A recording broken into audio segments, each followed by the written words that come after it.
So which begs the question, what do you need to do? And we've constructed a little acronym. You know, some of you know I'm fond of acronyms. It's APAP. What does that mean?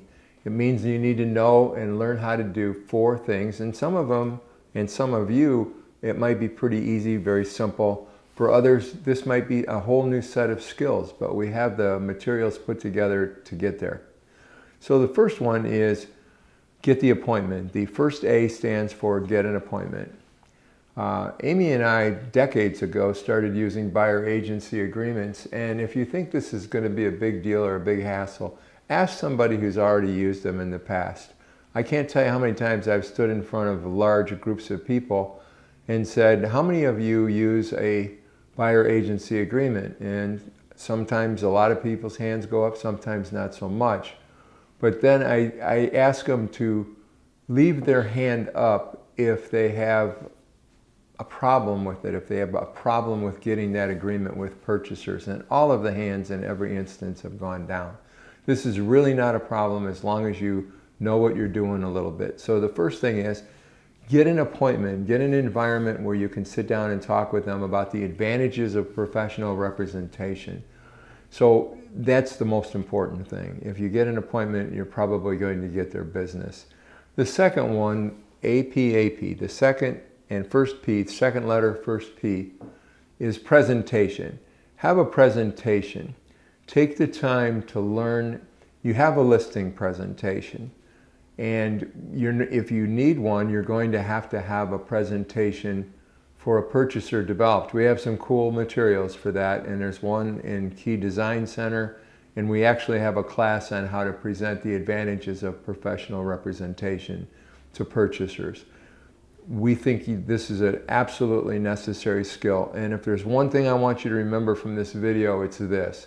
Do not ask for the agreement without the presentation. If you do the presentation first, you do it live and in person, you take the time to get to know them a little bit and explain to them why working with you on this basis is going to benefit them tremendously. You're going to get the agreement. It's going to come naturally. So you get the appointment, do the presentation, and the next thing you got to do is get the agreement. It's a relatively simple agreement. Go through it paragraph by paragraph with them in plain English. Tell them what it says, tell them what it means. The last step is getting paid. It's very simple. You need to negotiate that and incorporate it into the purchase agreement.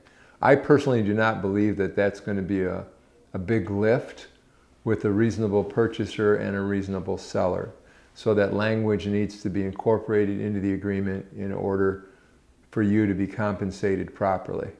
Get the appointment, do the presentation, take your time, get the agreement, and make sure that everything is in writing and documented properly, and you should be good to go.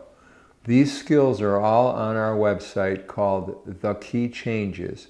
There's a 1-hour video about these changes that we have on the left as you scroll down, and on the right there's different resources, and the first 4 dedicate themselves to these particular skills. The first one is about lead acquisition to conversion to an appointment. The second one is about a killer presentation. The third one is about getting the agreement in writing. And the last one is how to get compensated properly. That's a special session called fee negotiating. I really hope you take advantage of the resources that are available to you. We literally have hundreds of hours in producing those materials for you and trying to get them deployed in a meaningful way for you.